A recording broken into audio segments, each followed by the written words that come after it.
Resolved, that David Grann presented a fair and unbiased examination of the Camerton-Willingham case in his article, Trial by Fire. The pro looks to prove the resolution of the way of illustrating the following conditions. 1. The testimony of a number of people. 2. An honest view of the details of the scene of the crime. 3. The use of outside experts. 4. A dose of common sense. And 5. An incisive characterization of his subject. 1. Testimony of all the subjects included for the prosecution and subsequent investigations, such as Vasquez. The fire tells the story. I'm just the interpreter. Have I ever been mistaken in a case? Sir, I don't know. It's never been pointed out. And fog. You learn that fire talks to you. And Gilbert. You want anything from the vending machines? 2. Grann's willingness to view the actual events of the scene of the crime, as characterized by this dramatization. Here we find ourselves out front of the Willingham home. Notice the broken front windows. These would lead to the children's bedroom. Here we are on the porch. Notice burn patterns in front of the windows. And here in front of the door. Watch as the burn pattern leads us inside the house, into the front hallway, and makes an immediate left turn into the children's bedrooms. It is the defense suggestion that the fire may have been started by children playing with a space heater in the room. But the prosecution suggests that because of the burn pattern, the trail, the direct right turn, evidence of an accelerant at the front door, as well as crazed glass along the windows, that the fire was set intentionally using an accelerant.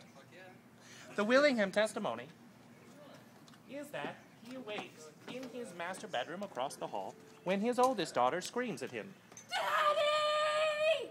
Willingham awakes in a smoke-filled room, cannot see anything, must find his pants by touch, does not notice his daughter. He then proceeds down the hallway into the kitchen. There, he does not find the fire, only more smoke. He comes back, down the hallway, finding the source of the fire coming from his children's bedroom. He attempts to enter that room, but the smoke singes his hair. The fire singes his hair. The smoke begins to take his consciousness, and he must retreat out the front door. It is at this point that the front door is opened. Once outside, he screams for help. Help! As is witnessed by neighbors. He attempts to re-enter the house, but the fire has now followed him out and prevents his re-entry. He breaks the windows to the children's bedroom. Fire pours forth.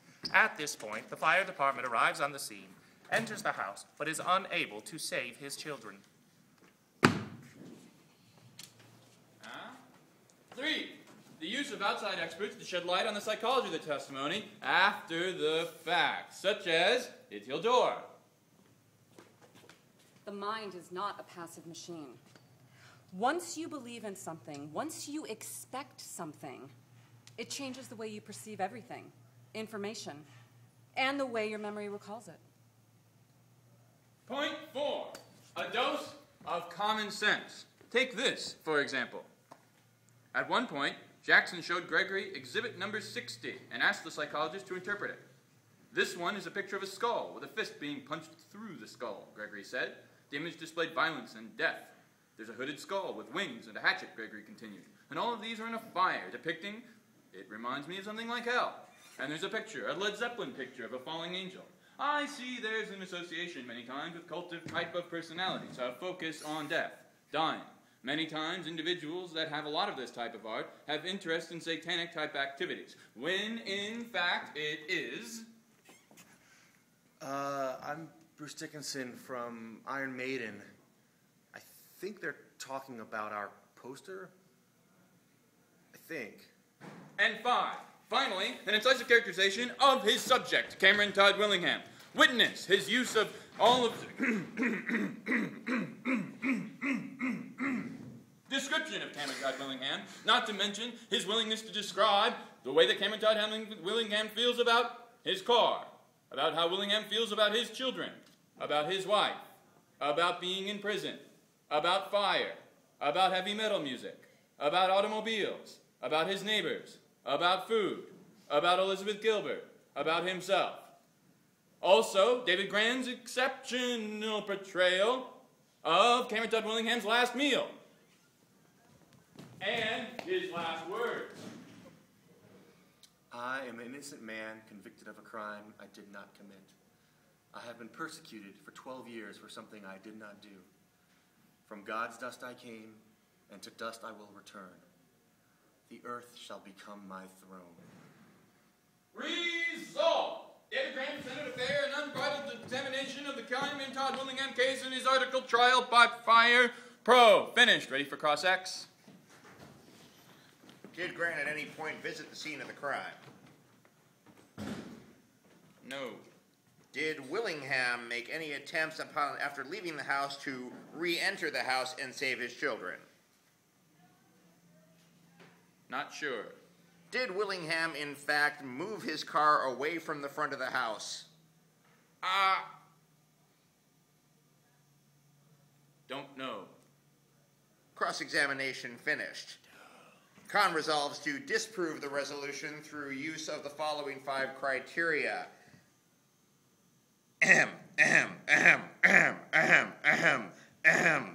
irresponsible reliance on testimony, an irresponsible reliance on expert witnesses, an absence of first-hand evidence, specious reasoning surrounding the validity of the death penalty, and a grotesque omission of character flaws of the defendant. 1, while stressing the changing testimonies, he ignores Willingham's own changed testimony, wherein he confesses to never having returned to the house because of being, quote, a coward. 2, in the same sentence that Hearst says it is impossible to pinpoint the cause of the fire without first-hand examination, he also says it is, quote, most likely a space heater. Again, impossible to pinpoint the cause of the fire, but is most likely a space heater. 3, having never himself visited the site, Grann relies on quote-unquote expert testimony, but as Sergeant Jimmy Hensley of the Corsicana Police Department is quick to point out, You can find expert witnesses everywhere, and if you pay them enough, they'll testify to everything.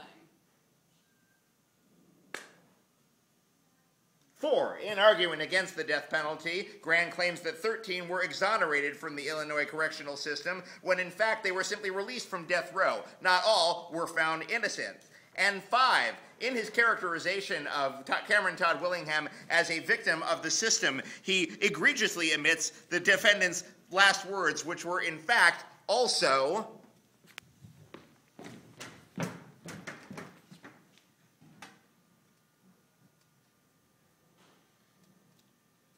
Fuck you, bitch.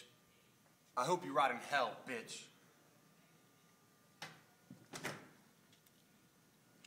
Rose Khan.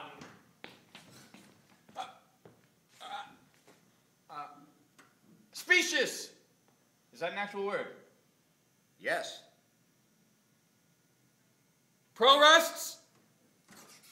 Khan passes. Resolved.